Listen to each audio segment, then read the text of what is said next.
given that in this world it can be incredibly profitable to be evil, what is the elevator pitch for being a good moral person? Well, it's love and hatred.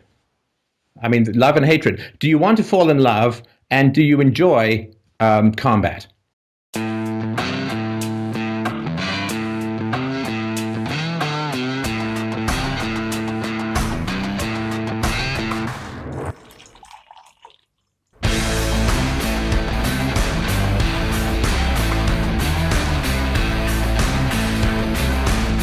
Welcome to the Caffeine Stream on Caffeine and Philosophy.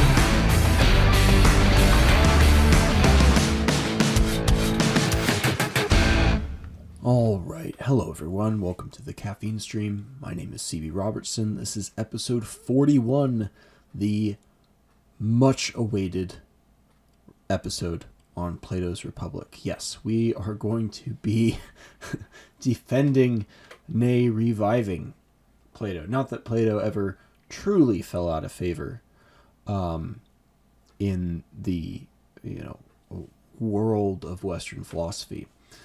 But his reputation, he might be the most misunderstood philosopher. Yes, even more misunderstood than Nietzsche. He is almost certainly the most misunderstood philosopher in the Western canon because of the mode of his presentation, the way he writes. And we will be delving into that today. Now, we're not going to be talking Plato's whole library.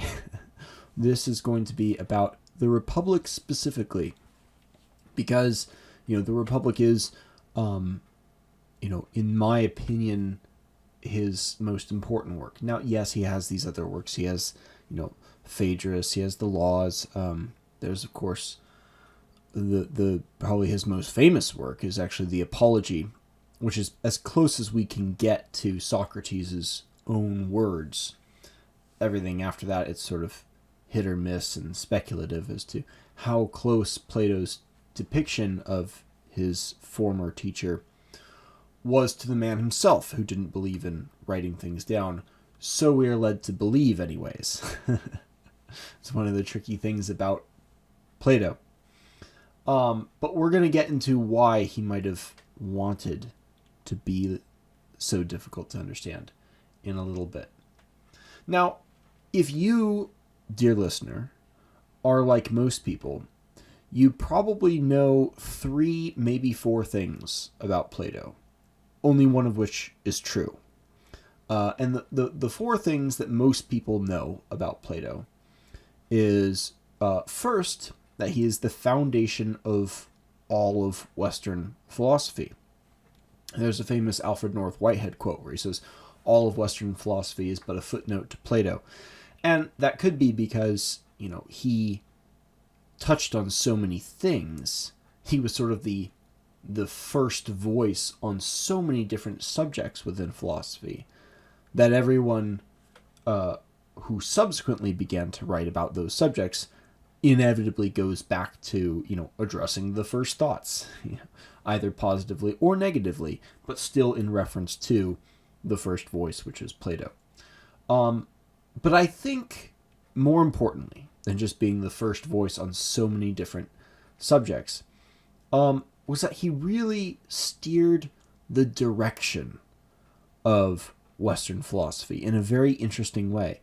And you can see this if you read Plato in comparison to, Chinese philosophy or, Arabic philosophy, which was ended up being influenced by Plato later on, but was also kind of its own thing. With Chinese philosophy, just as a point of reference, you actually have some comparisons in Greece, namely with Heraclitus.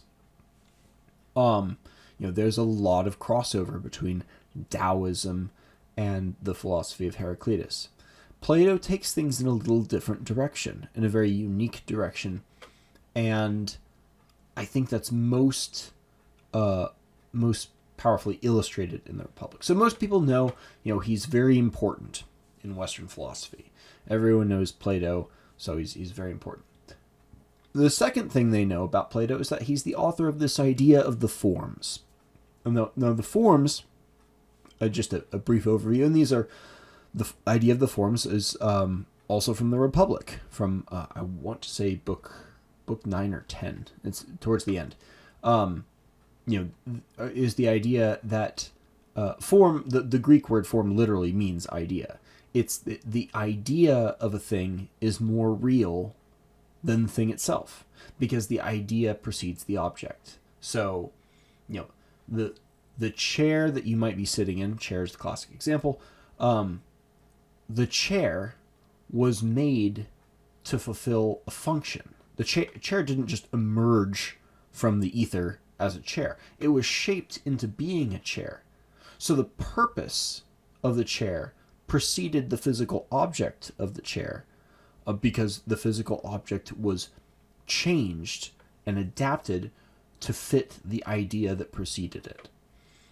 So that's the very, very quick and dirty version of the forms. There's a lot more going on in the idea. I'm just giving a brief overview. But people understand that Plato is sort of the author of the theory of the forms. And basically the whole notion of philosophical idealism, which is that ideas are more real than physical matter to a certain at certain very extreme levels. Like Berkeley is another prominent idealist, comes from Plato. So that's the second thing. The third thing that people know from Plato is the allegory of the cave. This is from book 7, if my memory serves me. One of his most well-known things, the story of the men who are born and raised in a cave, chained to a wall, and they grow up seeing shadow puppets cast onto a wall from an opposite wall illuminated by a fire, and they come to think that the shadows are real. But one of them is taken out of the cave and into the light and says, "Wow, there's a whole other world where the sun and people are real and they're not just shadows." But then he goes back down into the cave and he can't see because his eyes are dazzled by the sunlight. And his fellow cave mates are like, "Oh, someone ruined him. If they come and try to get us out, we'll kill him." Very, very famous allegory. You see the Matrix now. We're getting new ideas of simulation theory. Thank you, Nick Bostrom, for that. Well, that will be another episode at some point down the road. But that comes from Plato. And I think it's fitting that we discuss Plato before we get into simulation theory. So that's the third thing that people know about Plato. They know he's foundational to Western philosophy. They know about the forms. They know about Plato's cave. And finally, they know that Plato is the author of totalitarian politics. One of the more tragically influential philosophers of the 20th century was a man named Karl Popper, nominally a philosopher of science, the guy who basically advanced the theory of falsifiability as the primary criterion of a scientific theory, the validity of a scientific theory. And he is the gradual evolution, Richard Dawkins for science, to who's the scientific revolutions guy? Thomas Kuhn, to the punctuated equilibrium that is Thomas Kuhn. I'm probably blending my metaphors one too deep here, but basically Karl Popper is the very basic science theorist that most people were tacitly taught in high school as far as how science works. But Karl Popper was not just a science guy. Karl Popper was also a politics guy, and one of his more influential books was called The Open Society and Its Enemies. It was a 2-volume series that was basically written in opposition to the totalitarian censorship state depicted by Plato. as the just city. So one of the most influential philosophers of the 20th century, wrote arguably his most important books in opposition to Plato, with the understanding that Plato was a totalitarian and a would-be political tyrant. One of my favorite liberal writers, which is not to say I agree with him because I like him. I just think he writes very well and makes his defenses very well. But this is Jonathan Rauch. Describes reading the Republic as, quote, coming face to face with the ethic of a totalitarian regime, end quote. And you know that there's, when you read Plato, you can come to see why they would think this. But I'm going to be advancing in this podcast here that they are not just wrong, but backwards, completely backwards. And in fact, of these four things, the crucial foundational figure in Western philosophy, advancing the forms, Plato's cave, and the totalitarian city, only one of these is actually true. And that's that he was foundational to Western philosophy. The significance of the forms, Plato's cave, the totalitarian city, I think these are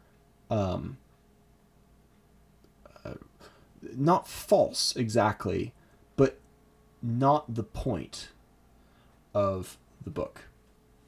So, without further ado, what is the point of the book? What is Plato's Republic actually about? So, I'll give the one-word answer to begin with. Plato's Republic is about justice, and specifically, it's about it asks the question, should we be just? As Stefan Molyneux was asked at the beginning of this podcast, I clipped a bit of that excellent little call. What is the elevator pitch for being good, given how profitable it can be to be evil? How are we to live, and should we pursue power or should we pursue justice?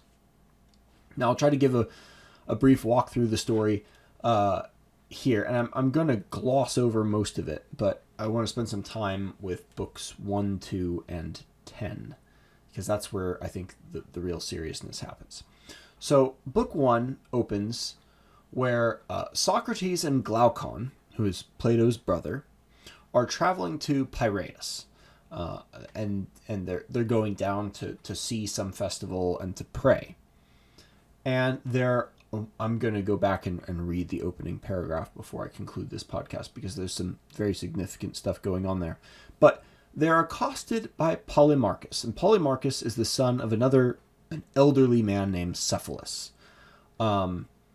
And the names aren't terribly important. I think it probably gets to people. All the Greek names become hard to track. But basically, there's a brief back and forth in this humorous line where, they're clearly friends. And if you get nothing out of reading Plato, it's just so fun. The dialogue is so playful. The layers of humor and irony and playfulness are just everywhere in this text. So, like, Polemarchus accosts him like arrest him in a way. They surround him with slaves and say, "Halt! You're not going anywhere unless you think you can overpower us." And Socrates, with Glaucon, says, "Well, what if we persuade you to let us go?" And Polemarchus says, "Well, how will you persuade us if we refuse to listen?"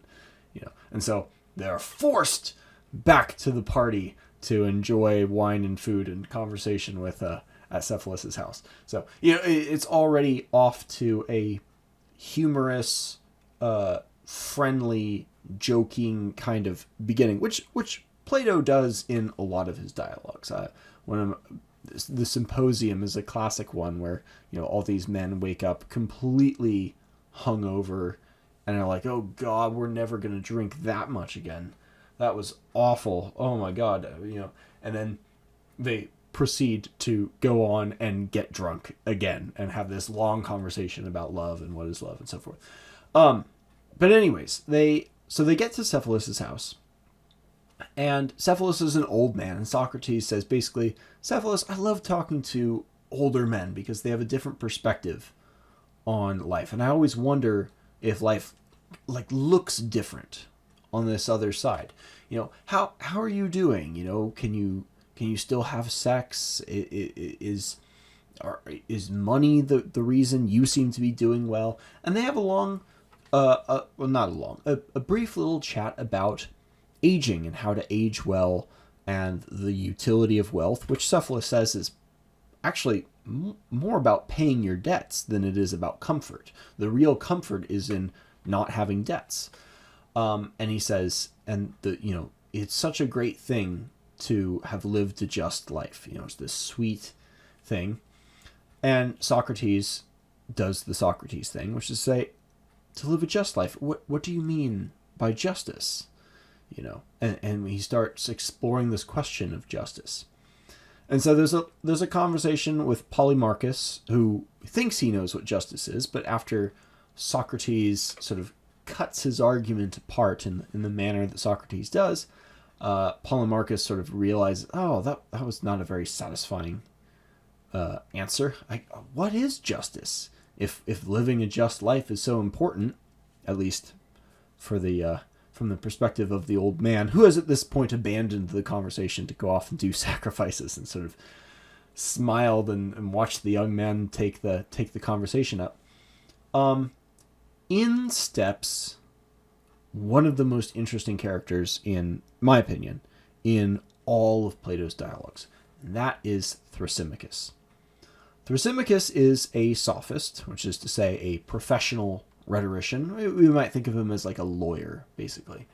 And he steps into the conversation very angry and irritated with Socrates and his tricks. And Socrates, which is funny coming from the sophist.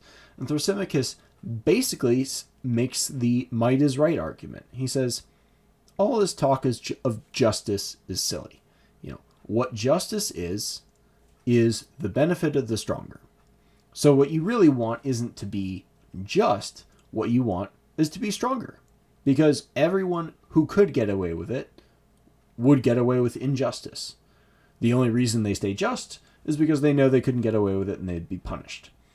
So, every man deep down wishes to be a tyrant. So the best of all is to be a tyrant, and the worst is to be a slave.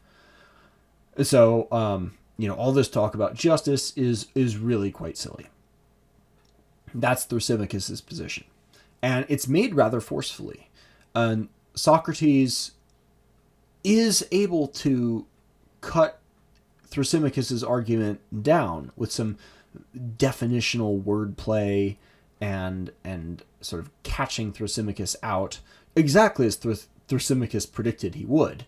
But, nonetheless, Thrasymachus is kind of embarrassed, and he's described as blushing at one point. And he kind of throws up his hands and steps back to the sidelines and gives up the argument. And that's the end of book one, is Thrasymachus essentially admitting defeat, or at least tapping out. But Glaucon and his brother, I believe, Adeimantus, are not satisfied. They don't think that Socrates was actually persuasive.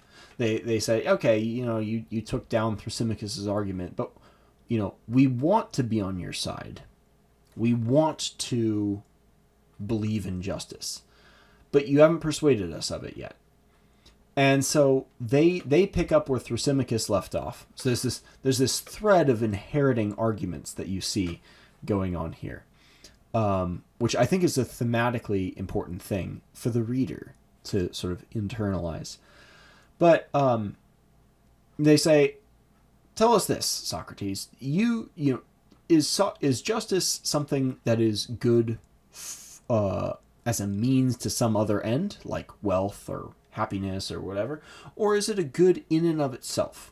And Socrates says, well, I think it's both, but he says, but it is a good in and of itself.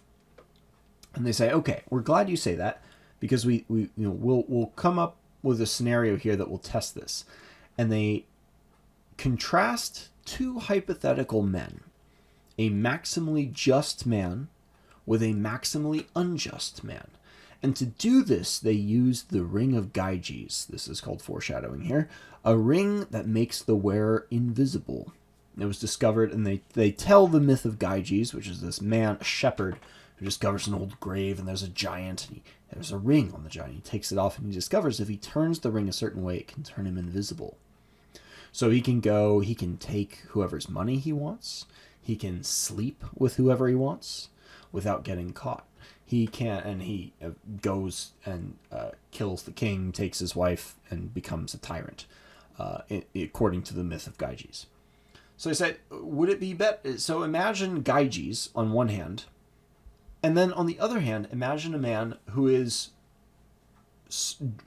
perfectly just in his actions, but is not perceived to be just by others. Because we're just trying to isolate whether justice is good in and of itself. So for the purpose of this thought experiment, to see if justice truly is good for its own sake and not as a means to some end, like honor or prestige among your peers, we have to imagine that the just man is believed to be the unjust man and is perhaps locked up for crimes he did not commit. Meanwhile, the perfectly unjust man, Gyges, is getting away with all this injustice, but is believed to be just by others.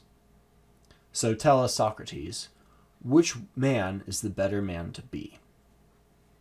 And Socrates says, wow, this is such an incredibly difficult and interesting question. And it would take, better eyes than I have to see how to go about answering this difficult problem. So we still haven't fully answered what justice even is, and of which I'm not even sure, so Socrates says. But he knows that it is better to be just, which is kind of strange. But it's at this point that he begins to construct the just city, to describe, and he says basically, look, it's very hard to see what justice is at the small scale of an individual human being. It would be much easier if we expanded our scope so that we could see justice like through a magnifying glass or through a microscope, across a broader object like a city, so we can see how justice interacts in like higher resolution. So they build this city from the bottom up, and they describe, we'll need blacksmiths, and we'll need shoemakers, and we'll need people who will grow food for the blacksmiths and the shoemakers will provide shoes for the blacksmiths and the farmers. And they really construct it in its military, in its economy, in the habits of the individuals who occupy it. And they change their mind a few times. At first, the first version is, in Socrates' idea, it's like they're all vegetarians that live in the woods and sleep on leaves and just drink and dance and stuff. And it's a modest city. And the other two are like, that's not what we want. We want a real city. And Socrates, okay, not everyone can handle the bare necessities, so I guess we'll make a city of opulence and excess or something. And that brings in the necessity of a military. And how are we going to raise our soldiers? And a fair amount of time is spent discussing the guardian class, the warriors. How are we going to raise the warriors so that they will be like noble puppies? Men who have an instinct to be friendly to countrymen, but fierce and dangerous to enemies. And basically books 3 through the first part of 10 are all about describing this city and how it works and how it runs. And scattered through there are various philosophical points. Like I said before, the forms appear in book 9 or maybe book 10. I don't remember exactly. You see the allegory of the cave in book 7. And you see, the city itself is like, at one point they say, proper medicine is basically giving basic salves, and if people are so genetically weak that they can't handle basic illnesses, they should just hurry up and die and get it over with. This like stiff upper lip medicine is advocated, and they advocate the what I believe is the first explicit advocacy of the noble lie, of lying to the public and saying, oh, you were all born from the soil, or they have some myth that they're going to tell the public in order to get them to act a certain way to each other. They advocate eugenics. They advocate communism, including holding, at least among the Guardian class, holding their wives in common, as well as their children. And they advocate just this is really pushing Poe's law to the brim, because when you lump it all together, it's actually kind of ridiculous. But I think that ridiculosity is intentional because of one of the most important features of their just city, and that is censorship, namely the censorship of poetry. And Homer is right at the top of their list of poets that they want to censor, which is a very interesting thing. And there's a few justifications that they give for the censorship of poetry.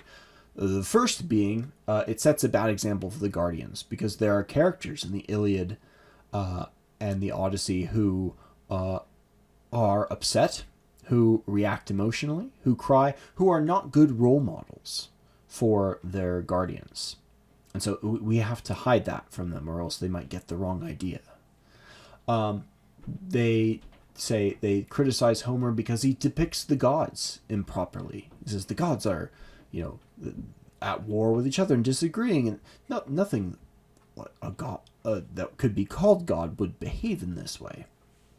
Which is sort of a prelude to Augustine's more serious points later on. But finally, they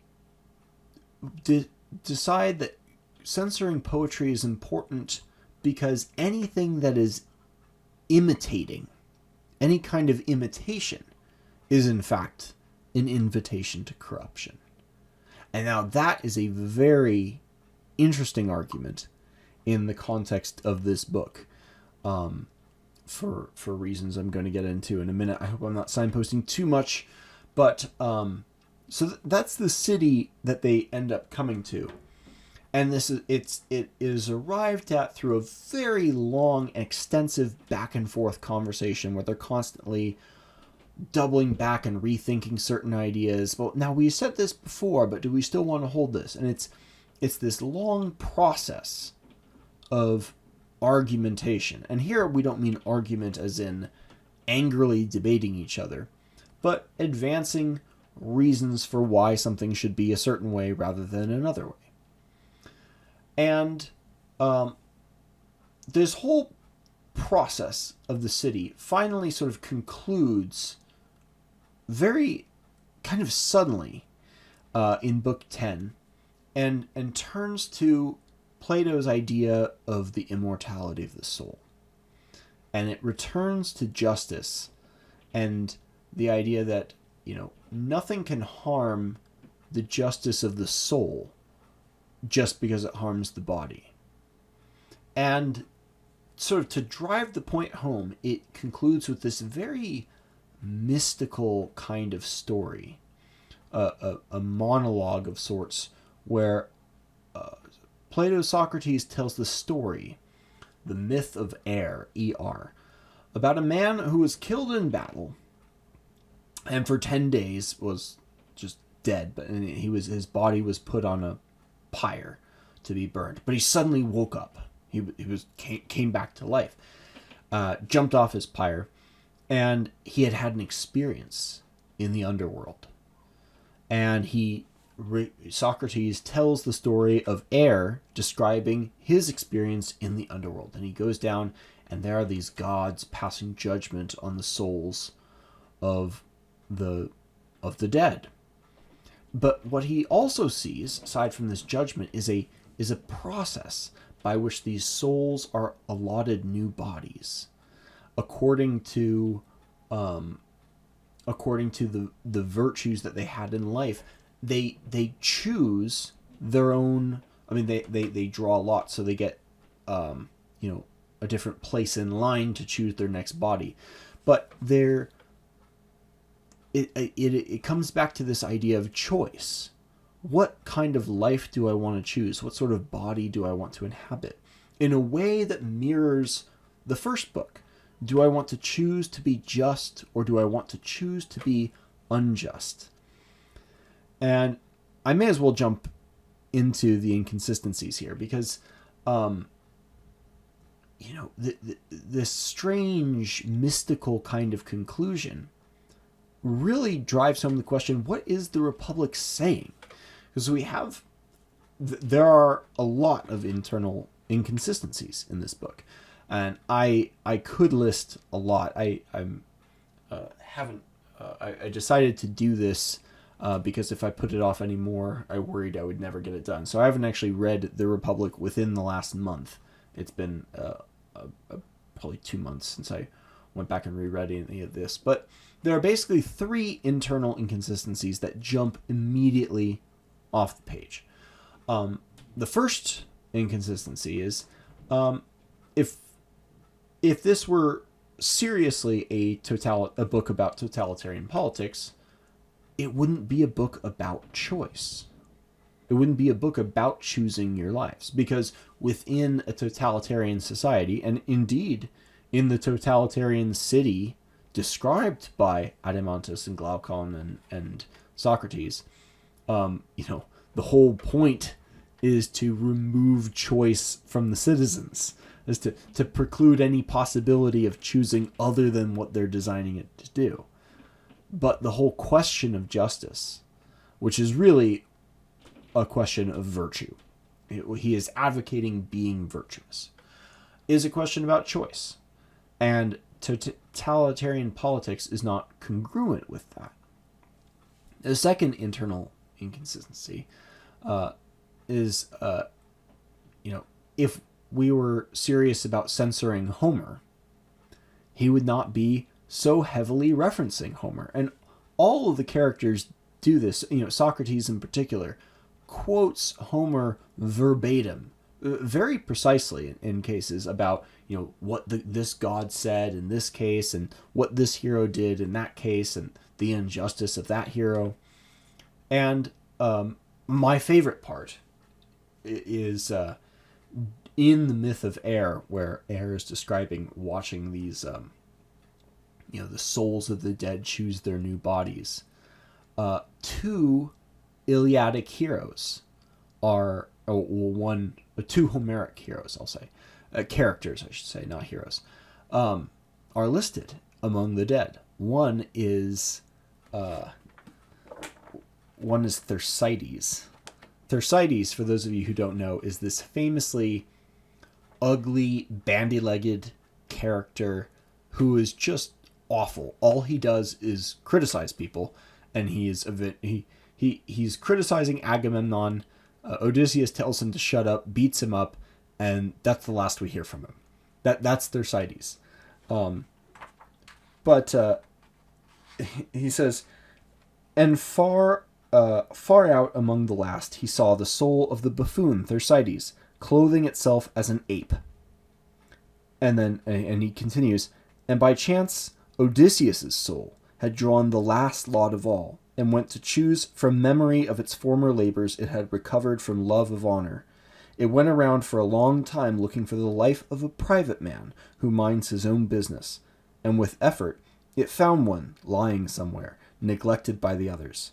It said when it saw this life that it would have done the same even if it had drawn the first lot, and was delighted to choose it. And I love that line because it so perfectly summarizes my own reading of Odysseus as this man who has overcome the temptations of heroism in the Odyssey. And Plato, I think, really nails his character there in a way that praises him. This private man looking for the private life rather than the power-hungry life. And so, if he is serious in his advocacy of censoring Homer in the Just City? Why is he referencing Homer in an artistic way to make a point that he's actually serious about, if we're to believe that this myth of air is his sincere position at the end? So that's the second inconsistency. And finally, if he were serious about the evils of imitation, which is one of his justifications for censorship, why is this whole book imitating characters who are no longer alive? Cephalus was put to death. Socrates had been dead for 20, 25 years by the time this book was composed and written. And some of the other characters were gone too. The whole book is an imitation of speech. If you read this strange kind of back and forth style, it's a very hypnotic way to write, where someone says, Socrates says, and if we were to do X, would we not be required to do Y? Glaucon says, why, yes, we would. But if we were to do Y, then it would mean that Z is true. I confess you must be correct.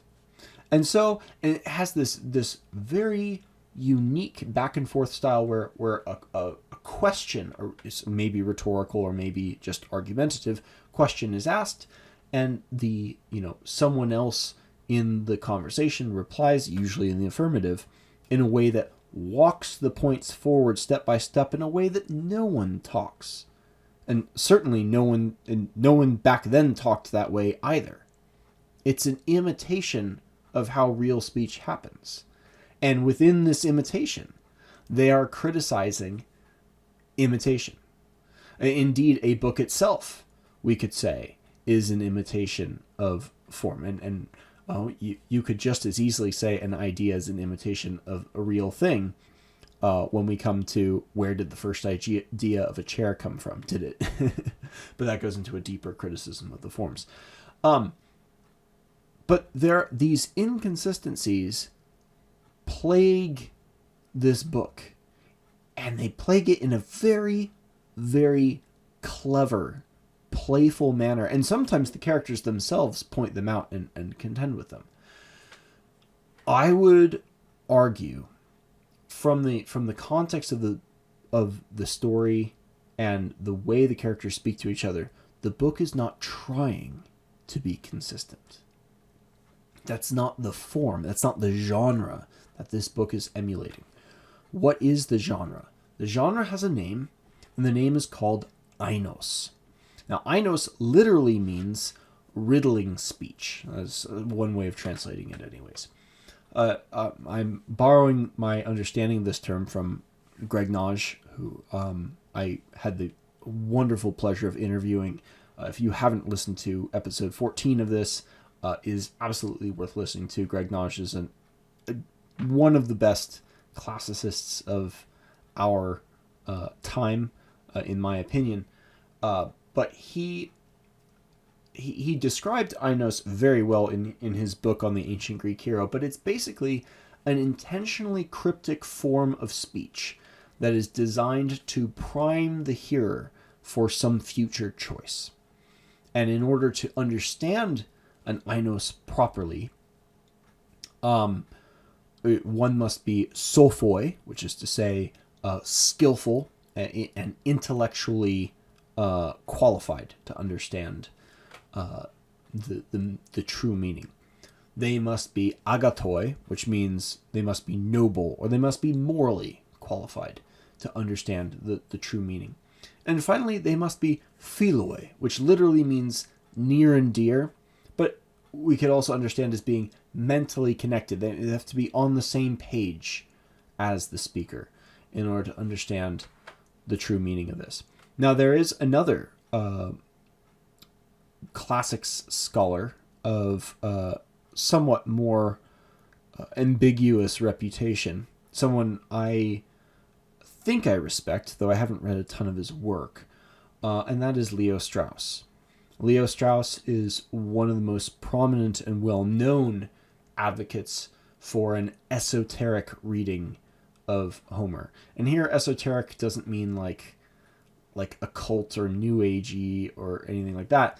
It means, there is a deeper meaning, and Plato had reasons for hiding his true intentions within the text. This is can be as simple as George Orwell writing Animal Farm about pigs and donkeys instead of about Russians. Why would he do that? Why would he code it? Well, there's a number of reasons. One, maybe he didn't want to be killed.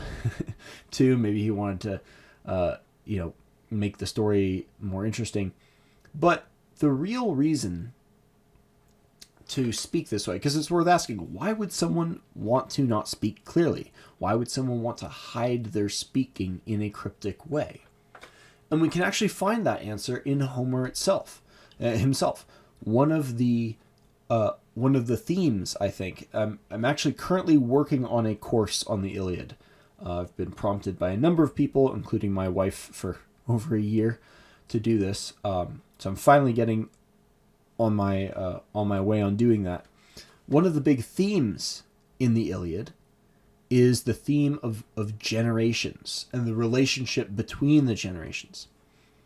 At the very beginning of the story, there's a conversation between an old man and a pair of young men. That is between Nestor and Achilles and Agamemnon.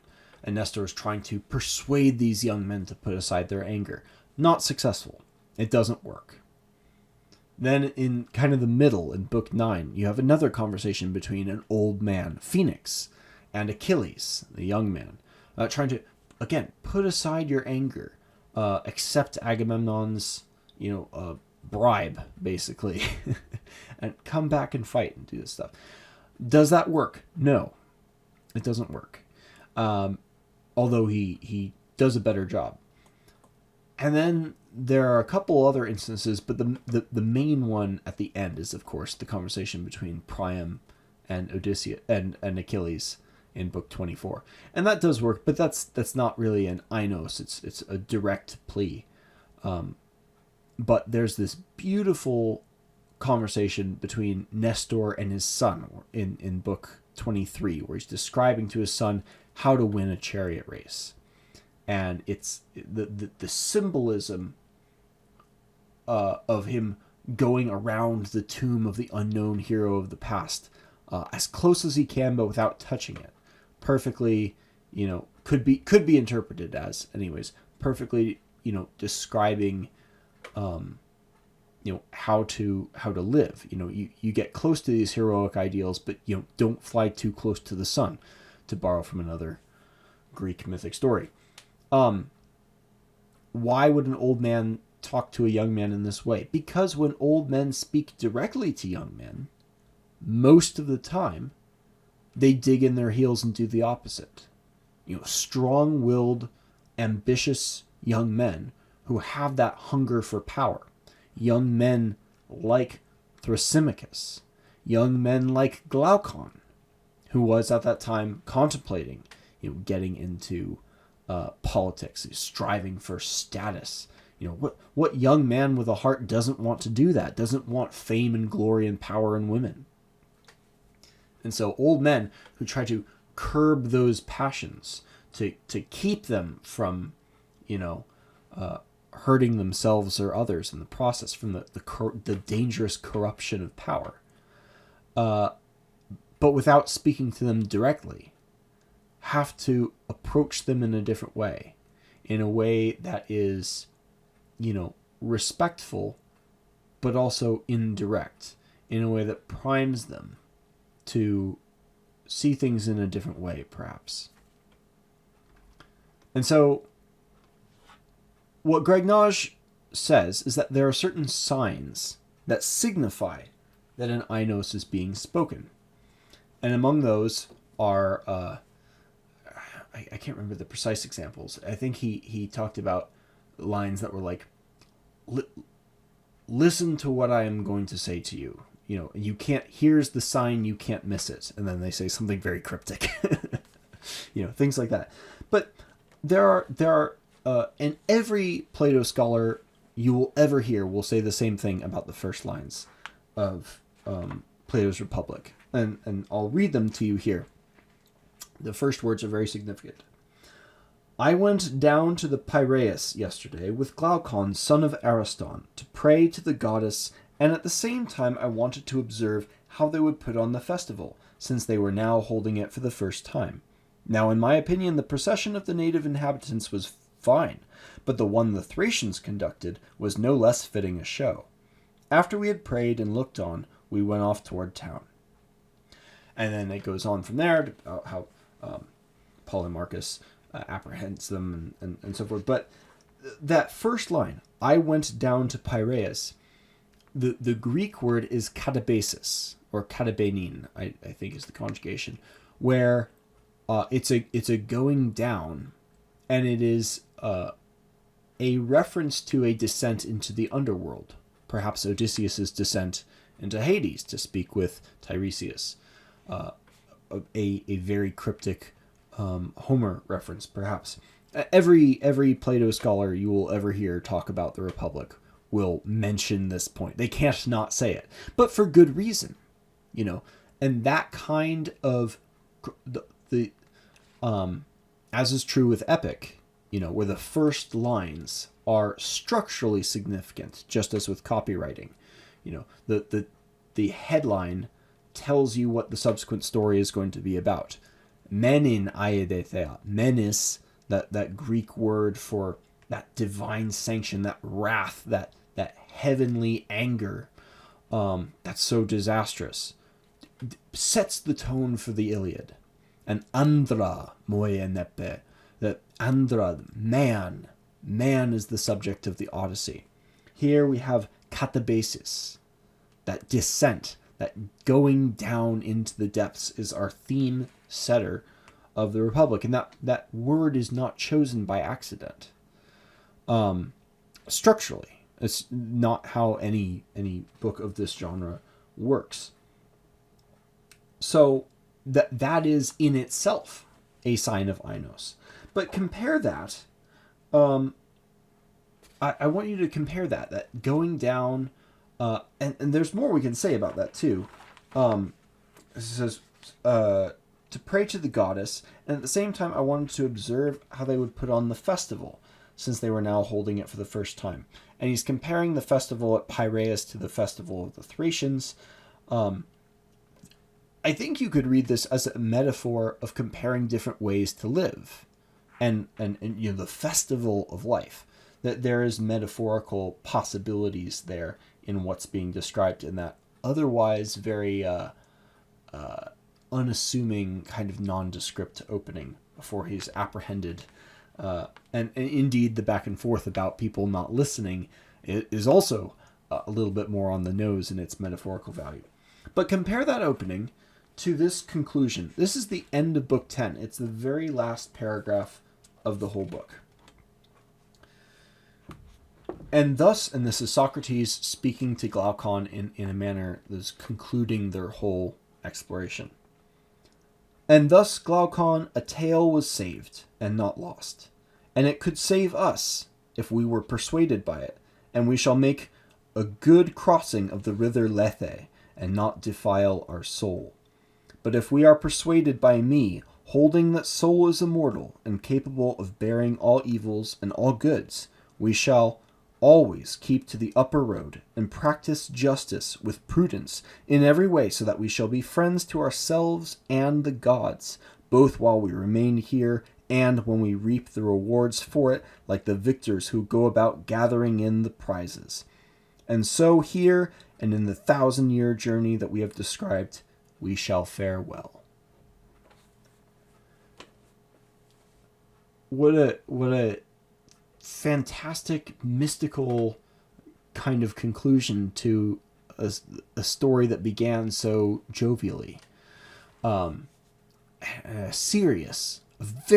deadly serious conclusion to what was at first a playful conversation among friends.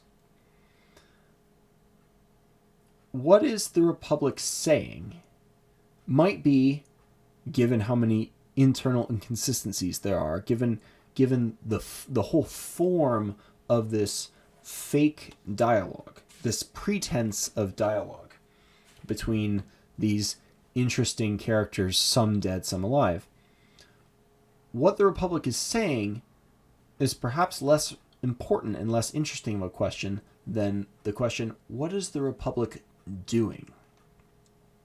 And I think it's doing a couple of things. It is, first, denouncing the ideal of power.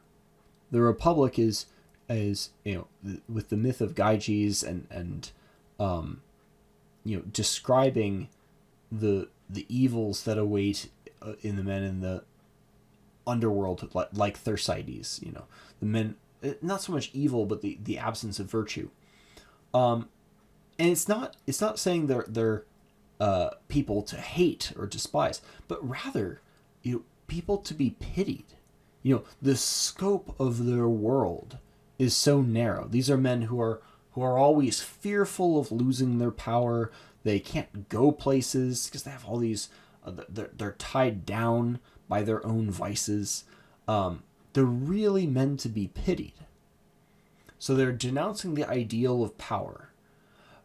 But at the same time, Plato is elevating the ideal of philosophy. And when I say elevating, what I really mean is expanding and dazzling these young men with the possibilities of philosophy. The story of the Just City, the dialogue surrounding the Just City, is this whirlwind ride through the crazy and bizarre places and ideas that philosophy can take you. And it sets that journey in a geographical place. Like, you can actually experience traveling through philosophy in this city and the sorts of conclusions it might take you to. The effect of this is the desired effect anyways, I believe, is to prime people who read this to choose the life of philosophy and of contemplation, the private life, over the public man, over the life of the politician and the statesman, over the life of the attention whore, or as we would say today, the influencer.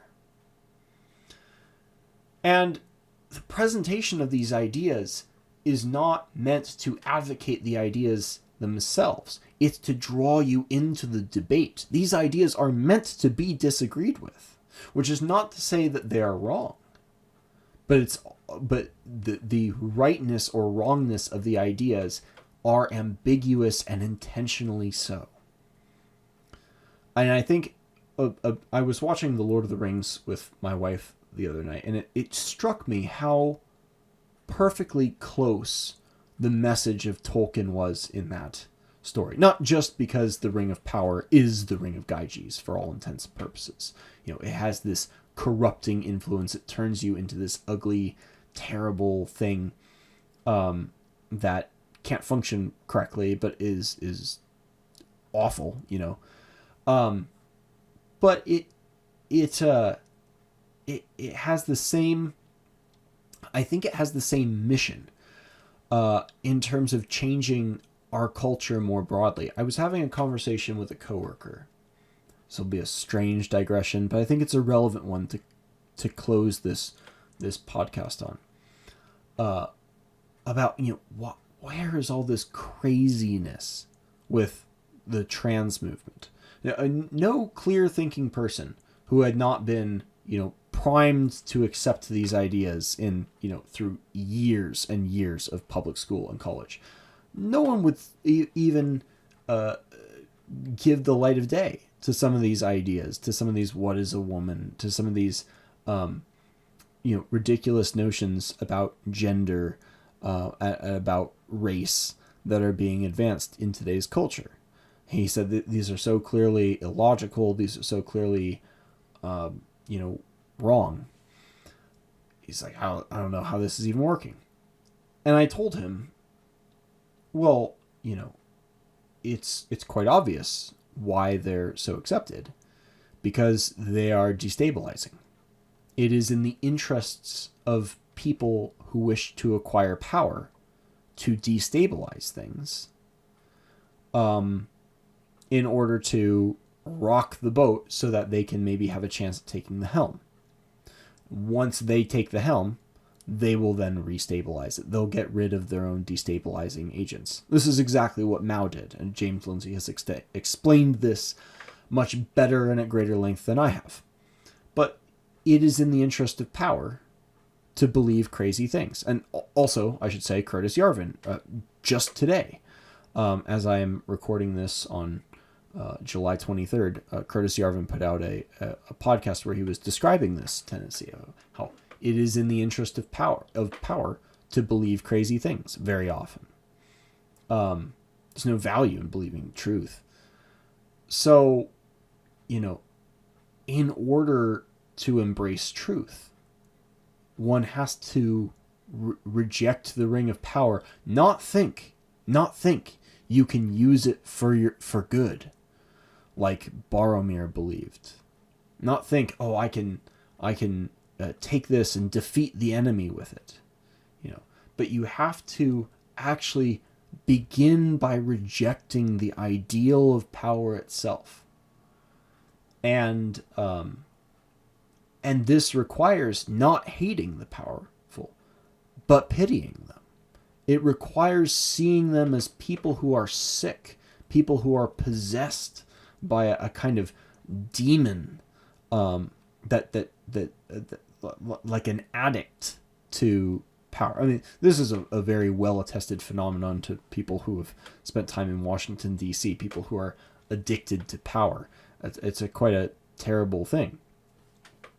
And I think Tolkien does this so well in depicting the effect of the ring on Gollum and on many of the other characters as well. But the key to defeating that kind of insanity and the corruption that power brings, the corruption in our ideas and in ourselves, requires embracing a different ideal. And for Tolkien, that is Christianity is the core of that. But Plato gives us an ideal that precedes Christianity, and that is a life of virtue, which he calls justice, that is depicted in this beautiful manner. It is depicted as something so much more expansive and interesting and enjoyable to live by than power. And I think that is the journey of these men through the conversation of the just city. Because nothing could be more antithetical to the ideal of the virtuous man who chooses virtue than this, this just city with scare quotes that prevents the possibility of choice, and which censors the good and the beautiful and the sources of the good and the beautiful that they wish to explore as they explore, evil. If it were true, here's another fun internal inconsistency. If Plato truly believed it was good not to expose, guardians to bad influences, he would not be exposing young readers to the ideas of Thrasymachus, who he believes to be wrong. He would just be writing in a very Aristotelian direct manner. But he is not. He is presenting us with the argument against.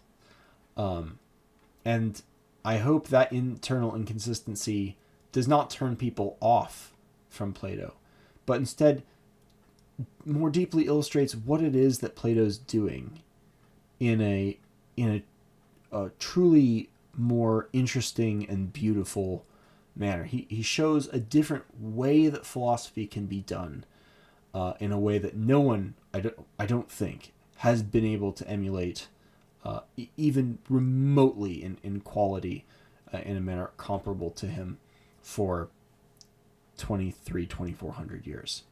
Truly a remarkable accomplishment, not so much of philosophy, but of art, I would say. Because at the end of the day, you could seriously say that Plato does not make an unambiguous philosophical point other than the value of philosophy itself. The medium truly is the message with Plato's Republic, and anyone who says that Plato is advocating the totalitarian city, is advocating eugenics and all this other stuff, does not understand it, and they can't have. And again, these are not people to be hated or like debunked in an annoying, modern leftist rag kind of way, but rather, healed in their own misunderstanding, because the world of classic Greek literature is so much richer and more complex and deeper and more interconnected with Homer and these characters and the 30 tyrants and the politics of the time. It is so much deeper than that superficial reading that drives them to want to interpret it in a binary black and white way. Those who are invested in politics and in power might be inclined, for reasons of power, to see it in a black and white way. But if we can step back from that drive and empty our cup out a little bit, to come in with an open mind and to be willing to entertain points, as Socrates tells Glaucon, it is the mark of a truly noble spirit to advance, to be able to defend positions that he himself does not believe in. I believe that's in book 2. If we take on that spirit, we can understand Homer, or we can also understand Homer. We can understand Plato as well as Homer in a much deeper way. But we're not going to be able to do that until we become sophoi, until we become skilled, until we become agatoi, noble, morally qualified, and philoi. We have to become connected with the mind of the people of the time, with Plato. What was he going through? Who is he speaking to? And this is, of course, how we should read all books, if we truly want to understand them, to read them slowly and properly, and to truly get the real meaning out of them.